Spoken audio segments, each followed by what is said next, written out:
प्रणाम मित्रों।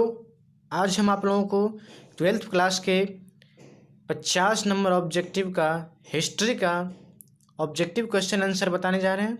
इसे ध्यान से देखिएगा और इसे समझने का याद करने की कोशिश कीजिएगा और हमारे चैनल को सब्सक्राइब जरूर करें ताकि नए नए वीडियो आते रहें। हम इसका हिस्ट्री का पूरे 400 ऑब्जेक्टिव क्वेश्चन आंसर का हल बताएंगे आप लोगों को। तो पहला क्वेश्चन देखते हैं। हड़प्पा टीले का उल्लेख सर्वप्रथम 1826 ईस्वी में किसने किया? चार्ल्स मैसन ने किया था। मोहनजोदड़ो की खोज 1922 ईस्वी में किसने की? राखलदास बनर्जी ने। सिंधु घाटी सभ्यता में हल का प्रमाण मिला कालीबंगा से। हड़प्पा सभ्यता से में प्राप्त अवतल चक्की पर टिका पुराविद ने प्रकाश डाला अनस्ट्रक मैके। सिंधु घाटी के निवासियों को किस धातु का ज्ञान नहीं था? तो लोहा का ज्ञान वहाँ के निवासियों को नहीं था। मोहनजोदड़ो किस भाषा का शब्द है? सिंधी। कालीबंगा स्थित है राजस्थान में। राय बहादुर दयाराम सहनी ने कहाँ उत्खनन करवाया? हड़प्पा में। निम्नलिखित में हिंदू देवताओं को कौन सैंधव सभ्यता का प्रमुख देवता था? शिव। सिंधु घाटी सभ्यता किसके समकालीन नहीं मानी जाती है? क्रीट की सभ्यता के समकालीन। हड़प्पा सभ्यता किस युग की सभ्यता है? कांस्य युग। हड़प्पा सभ्यता का सबसे बड़ा नगर कौन सा था? मोहनजोदड़ो। पुरातत्व के अंतर्गत निम्न में कौन एक नहीं है? साहित्य। कलकत्ता में एशियाटिक सोसाइटी की स्थापना की विलियम जोन्स ने। हड़प्पा सभ्यता का प्रशासन था नगर पालिका जैसा। पहली बार हड़प्पा को किस वर्ष उत्खनित किया गया? 1921 ईस्वी में। सिंधु सभ्यता में गोदी पारा कहाँ से मिला? लोथल से। सिंधु सभ्यता में नृत्य करती हुई लड़की की मूर्ति कहाँ से मिली? मोहनजोदड़ो से। मोहनजोदड़ो किस नदी के किनारे स्थित है? सिंधु नदी के किनारे। हड़प्पा सभ्यता भारत के किस भाग में विकसित हुई थी? पश्चिमोत्तर भाग में, अर्थात पश्चिम और उत्तर के बीच में। लोथल किस नदी के किनारे स्थित है? भोगवा नदी के किनारे। राखलदास बनर्जी को मोहनजोदड़ो के अवशेष किस वर्ष मिले? 1922 ईस्वी में। सिंधु घाटी सभ्यता में विशाल स्नागार के अवशेष कहाँ से मिले? मोहनजोदड़ो से। सिंधु घाटी सभ्यता की जुड़वा राजधानी थी हड़प्पा मोहनजोदड़ो, ये दोनों। हड़प्पा किस नदी के किनारे स्थित है? रावी नदी के किनारे। फूट डालकर विजय प्राप्त करने का कार्य सर्वप्रथम किस राजा ने किया? अजातशत्रु ने। जीवक वैद्य किस वंश के काल में था? हर्यक वंश के काल में। अपने स्वयं के खर्चे पर सुदर्शन झील की मरम्मत किसने करवाई? रुद्रदमन राजा ने। पाटलिपुत्र नगर की स्थापना उदयन ने किस नदी के संगम पर की? गंगा, सोन, पुनपुन, इन तीनों नदी के संगम पर किया था। समस्त भारत ही नहीं एशिया एवं यूरोप में सर्वप्रथम हुर्नों को परास्त करने का श्रेय किस शासक को जाता है? स्कंदगुप्त को। यूरोप का समुद्रगुप्त कौन था? नेपोलियन। किसने अभिलेख में भूमिदान का उल्लेख मिलता है? किसके अभिलेख में भूमिदान का उल्लेख मिलता है? समुद्रगुप्त के अभिलेख में भूमिदान का उल्लेख मिलता है। भूमि अनुदान से संबंधित प्रथम अभिलेखीय प्रमाण किसका है? सातवाहन काल का। 510 ईस्वी में सती प्रथा के साक्ष्य वाला प्रथम अभिलेख कहाँ मिला? एरन सागर में। किस शिलालेख से अशोक द्वारा कलिंग विजय का पता चलता है? 13वें शिलालेख से। किस विद्वान ने मात्र अभिलेखों के आधार पर अशोक का इतिहास लिखने का श्रेय प्राप्त किया? देवदत्त रामकृष्ण भंडारकर। मौर्य काल का निम्न में से कौन सा सर्वाधिक महत्वपूर्ण नमूना है? स्तंभ। इंडिका पुस्तक की रचना किसने की? इंडिका जो है एक पुस्तक का नाम है, इसकी रचना किसने की? मेगास्थनीज ने की। प्रयाग प्रस्तित्व की रचना किसने की? हरिसेन ने। गुप्तों के काल में कौन चीनी यात्री भारत आया? फाहान। भारतीय इतिहास का कौन सा काल सर्वकाल के नाम से जाना जाता है? गुप्त काल। स्वर्ण काल के नाम से जाना जाता है गुप्त काल। अशोक किस वंश का शासक था? मौर्य वंश का शासक था। अशोक मौर्य वंश का शासक था। कौटिल्य की कृति क्या है? अर्थशास्त्र।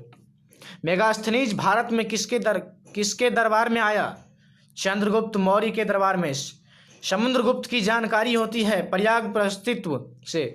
पाटलिपुत्र की स्थापना किसने की? उदयन ने की थी। नवरत्न किस शासक के दरबार में रहते थे? चंद्रगुप्त विक्रमादित्य के दरबार में रहते थे। अभिज्ञान शकुंतलम के रचनाकार कौन है? कालिदास। प्रयाग प्रस्तित्व का संबंध किस गुप्त शासक से है? समुद्रगुप्त से। प्राचीन भारत में अभिलेखों की शुरुआत किस शासक ने की? सबसे पहले अशोक ने किया था अभिलेखों की शुरुआत। किस शासक को प्रियदर्शी कहा गया? अशोक को। मौर्य काल के टकसाल का प्रधान कौन था? लक्ष्मणाध्यक्ष। पतंजलि के महाभाष्य से किसकी जानकारी मिलती है? मौर्य काल की। धम्म महापात्रों को किसने नियुक्त किया? धम्म महापात्रों को किसने नियुक्त किया? अशोक ने।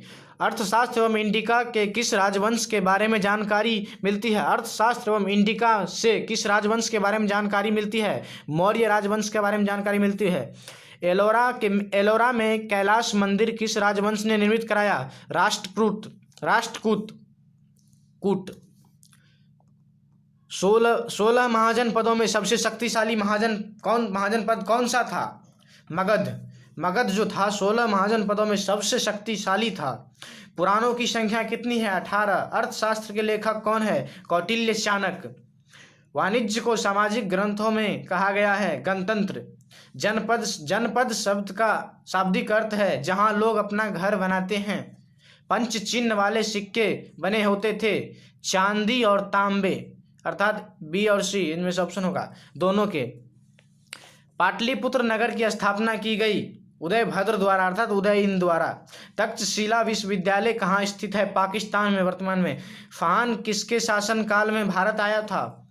चंद्रगुप्त द्वितीय के काल में। भारत का नेपोलियन किस शासक को कहा जाता है? समुद्रगुप्त को। कनिष्ठ का राज्यारोहण कब हुआ था? 78 ईस्वी में। महाभारत के आदि पर्व किस अध्याय में भीष्म द्वारा 8 प्रकार के विवाहों का वर्णन किया गया है? 102वें अध्याय में। अंबालिका किसकी पत्नियां थी? विचित्रवीर की। महर्षि व्यास द्वारा उत्पन्न संतान थी? पांडव, धृतराष्ट्र, विदुर, ये तीनों थे। घटोत्कच किसका पुत्र था? भीम का पुत्र था घटोत्कच।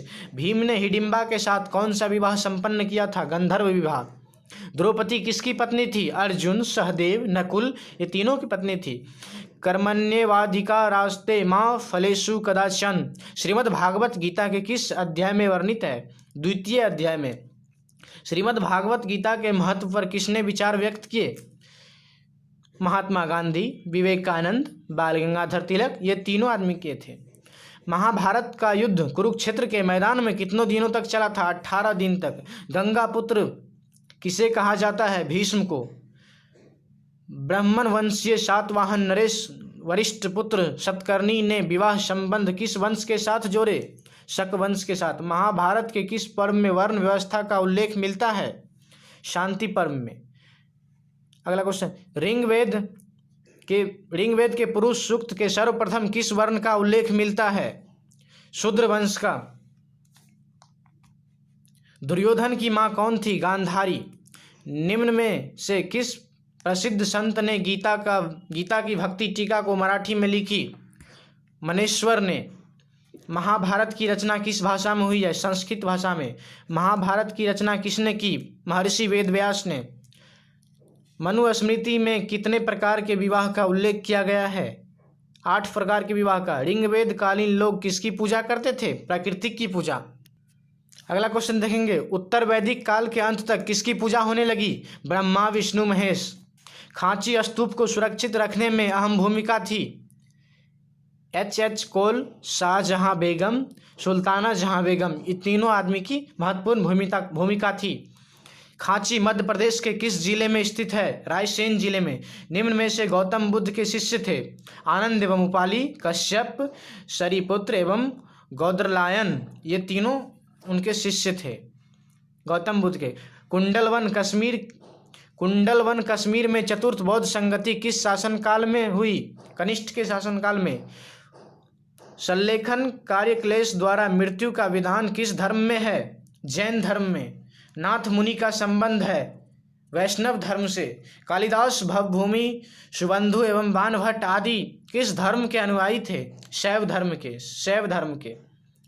अपार सुंदर मूर्ति एवं नंदन का संबंध किस धर्म से है? शैव धर्म से। भवभूमि के मालती माधव में किस संप्रदाय का उल्लेख है? कापालिक। वानभट्ट के कदम्बरी ग्रंथ में किस संप्रदाय का उल्लेख किया गया है? पाशुपत। महात्मा बुद्ध को ज्ञान की प्राप्ति कहाँ हुई? बोध गया में। श्वेतांबर एवं दिगंबर का संबंध किस धर्म से है? जैन धर्म से है। वीर शैव लियांग आंदोलन का जनक कौन है? वीर शैव